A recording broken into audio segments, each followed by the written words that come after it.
Uber chats with Michael Gallis, the #1 Uber driver in Melbourne, and joined celebrity guest straight off the plane from Hawaii. Hello.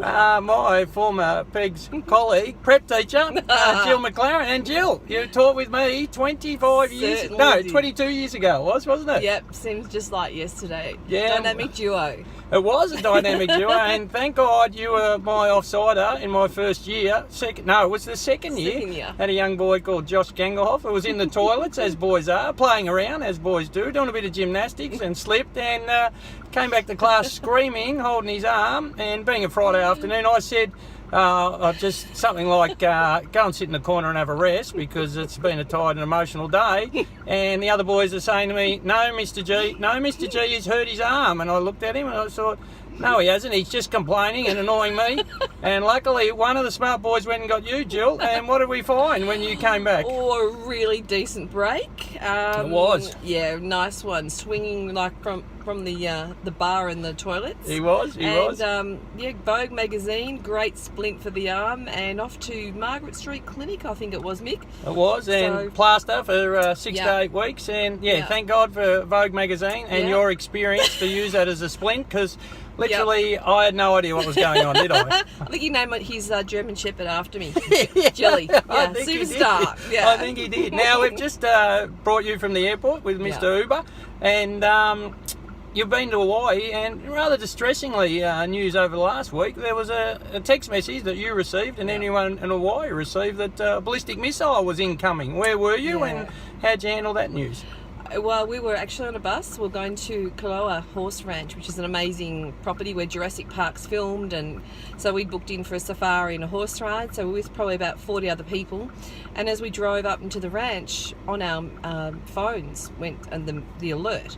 Yep. And I've still kept it because we couldn't believe it. Not a ping, but an alert sound as well. Yeah, and everyone else got the same alert. Everyone got at the same time. Aussies, we were all stunned. We were one of the first, and we're at the front of the bus. Yep. The bus driver started to have a bit of a meltdown.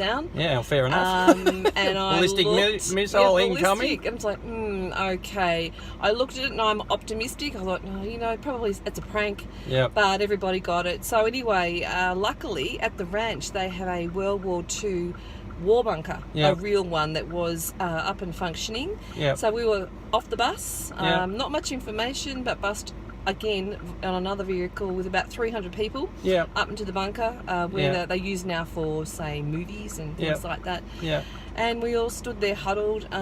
It was really distressing because a lot of people were crying, men and women, and really not sure what was going on. They've never had that before. Yeah. And I did think, thank goodness I've just redone the will. Yeah, good. Yeah, and, good thinking. Yeah, good thinking with a ballistic missile coming in. I've got all that checked, and I thought, well, if Pat and I were getting married this year, but if we die, we die together. Exciting news. Yeah. No, congratulations. Thank you. No, so I'm congratulations. thinking, well, at least if we die together. Yeah. But it was scary, and then I thought, okay, I think Pegs have prepared me pretty well with all the disaster plans. So I'm assessing the room, thinking, okay, there's no real leadership going on here. Yep. And working out where are kids, who's on their own, and but probably 30 minutes into it, they then very, very casually said, you can go outside now.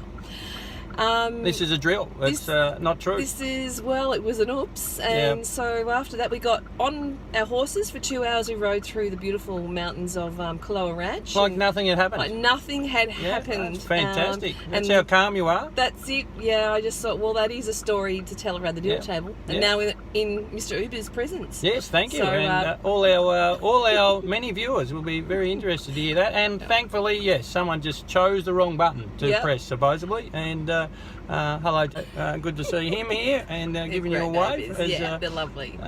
As we are in downtown Essendon. And now Melbourne. I love Melbourne. Everyone that gets in Mr. Uber's car loves Melbourne. What do you love best about Melbourne?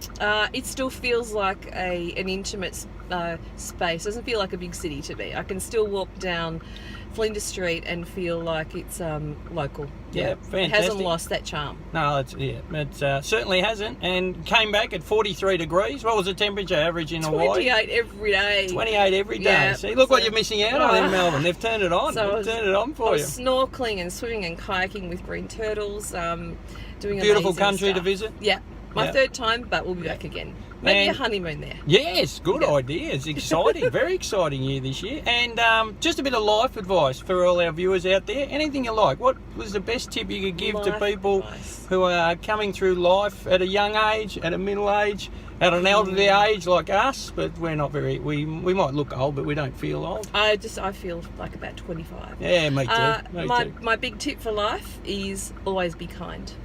Thank you, Jill, and you always has been, and that's why you're one of the best teachers that I ever work with, and one of the most caring teachers at Penley Nesson Grammar School as well. And we really thank you for being on Mr. Uber Chats. My pleasure. And it's Uber and out, and we look forward to having you in an Uber very soon.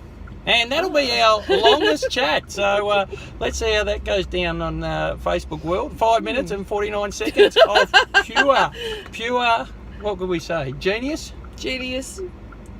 From the heart. It is. Always is with Mr. Uber and his many, many chats. Thank you, Jill.